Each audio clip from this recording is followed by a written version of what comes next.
तेजस्वी यादव राष्ट्रीय जनता दल के नेता, आपकी उनके साथ इस पूरे प्रकरण के बाद कोई बातचीत हुई? क्योंकि इस तरह की खूब अटकलें लग रही हैं कि चिराग पासवान और तेजस्वी यादव एक राजनीतिक मोर्चे में नजर आ सकते हैं।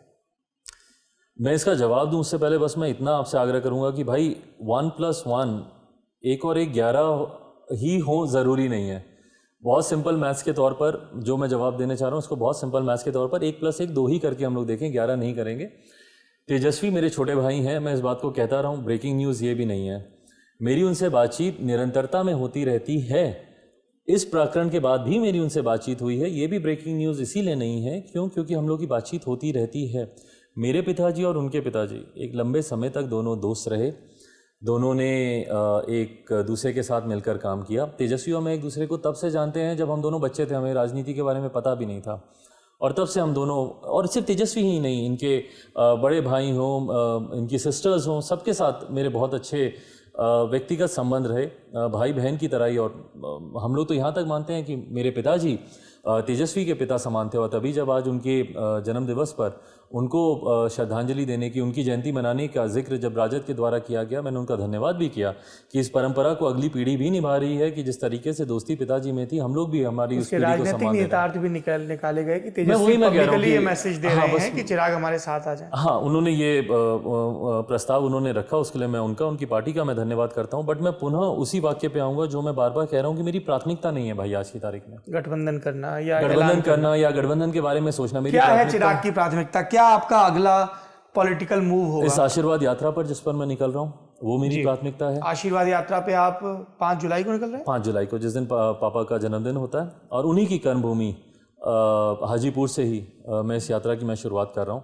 और इस यात्रा पर मुझे बहुत पहले ही निकलना था, चुनाव के बाद से ही। जिस तरीके से जनता का साथ मुझे मिला, 25 लाख वोट हम लोग को मिले, तो धन्यवाद यात्रा पर मैंने सोच रखा था कि चुनाव के बाद मैं निकलूंगा। बट मैंने ये भी सोच रखा था कि चुनाव के बाद मुझे 2-2.5 महीने का समय मुझे मेरे परिवार के लिए चाहिए, क्योंकि पिताजी का निधन एक ऐसे समय पर हुआ जब चुनाव सर पर थे और उस वक्त मेरी प्राथमिकता चुनाव बने हुए थे, अकेले मैं चुनाव लड़ रहा था।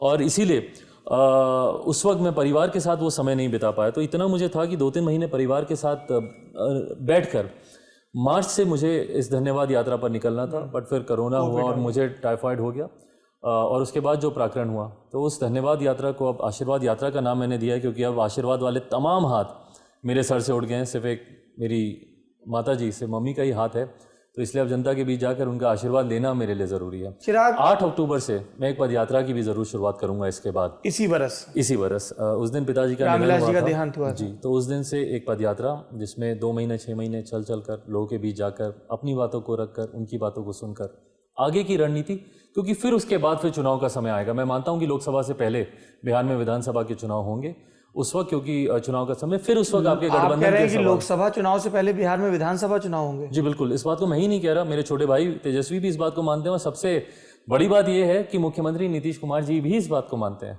अच्छा, संगठन की तैयारी, कोई भी व्यक्ति, आज मैं गठबंधन की बात क्यों नहीं कर रहा, क्योंकि अभी सर पे चुनाव नहीं है, बट कोई भी व्यक्ति संगठन की तैयारी तभी करता है जब चुनाव अपेक्षित होते हैं, जब उनको दिख रहे होते हैं। लव कुश समीकरण को साधना, अपने तमाम पुराने साथियों को लेकर आना, नए लोगों को जिम्मेदारी देना, भले RCP सिंह जी हो, उनके राष्ट्रीय अध्यक्ष बनाना, उपेंद्र कुशवाहा जी को नई जिम्मेदारी, ये कार्य व्यक्ति तभी करता है जब वो चुनाव को समीप देखता है। तो यकीनन लिखवा कर ले लीजिए, 2024 से पहले बिहार में विधानसभा के चुनाव होंगे।